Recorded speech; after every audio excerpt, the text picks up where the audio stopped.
నక్కల్లాంటి స్వభావం కలిగిన వారు మారిపోయి పరిచయంలో లేరా అండి? స్టువర్ట్పురం సుధాకర్ గారు అయ్యారు, మీ అందరికి తెలిసే ఉంటుంది. ఆయన దొంగగా పెద్ద గజ దొంగ. ఆయన దొంగ అనకూడదు అంట, దొంగ గారు అనాలట.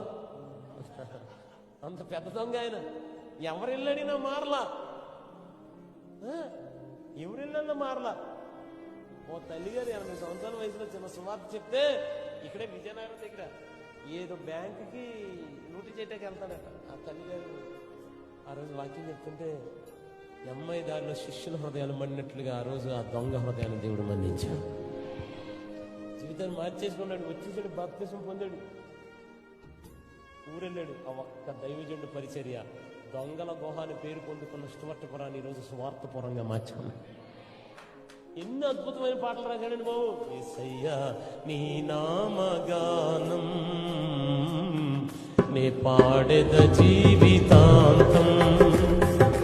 యేసయ్యా నీ నామగానం నే పాడెద జీవితాంతం. శోధన వేదన కలిగిన, శోధన వేదన బాధలు కలిగిన పాడెద శాంతి గీతం.